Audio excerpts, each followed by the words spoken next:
Carl Hams Martin lalabanan si Naoya Inoue at Sam Goodman ngayong taon.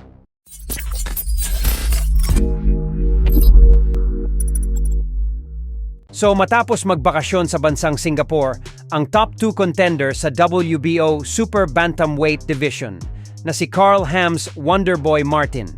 Balik na daw ito sa realidad ng buhay, back to training, na umano siya dahil may paghahandaan daw siyang laban ayon daw kay MP Promotions President Sean Gibbons.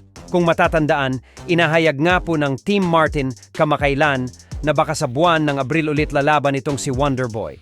Samantala, ibinahagi ngayon ng ating pambato ang kanyang malaking plano para sa taon 2025. Sa kanyang interview kay Silver Voice TV, sinabi ni Wonderboy na kung ibigay man sa kanya ang laban kontra kay Japanese monster Naoya Inoue at maging sa kapwa niya undefeated top contender Sam Goodman, ay wala daw itong magiging problema sa kanya. Marami pong opportunity na kalatag lalo sa sinabi ni Sir Sean kanina. Tulad nga nasabi ko noon, hindi ako nagmamadali dyan kung ano yung sabihin ni boss sa akin ni Sir Sean. Gawin ko ganyang laban sa akin, paghahandaan ko lahat. Pero about dun sa Inoue and Goodman, sige, sabi ko, Sir Sean, why not?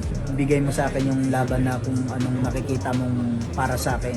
Then, ibigay mo yung opportunity na yan. At this time, no, yung mga plano nga, hindi pa namin pwedeng ilabas lahat. Nagwe-wait din ako sa kung ano sabihin ni Sir Sean sa akin. Wala namang problema kung WBO or IBF yung ibigay sa akin ni Sir Sean. Ang mahalaga, and then focus namin is maging world champion ako balang araw. Sa pamamagitan ni Sir Sean, yung tulong niya palagi. Para sa atin yung mga Pilipino, makapagbigay ako ng karangalan sa bansa. Marami akong hindi alam no, pagdating sa mga kalakaran ng boxing. Pero sa mga plano ni Sir Sean sa akin, marami akong natutunan. Yun nga sa mga opportunity, binigyan niya ako ng 2 laban sa Mexico. Inaantay ko na lang yung debut ko sa US.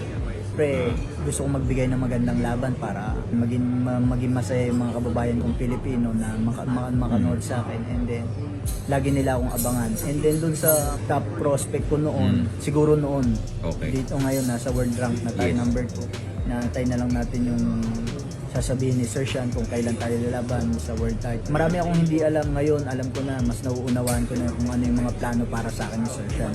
Na hindi ko sasayangin kasi maraming mga taong nagsayang ng mga opportunity na gano'n.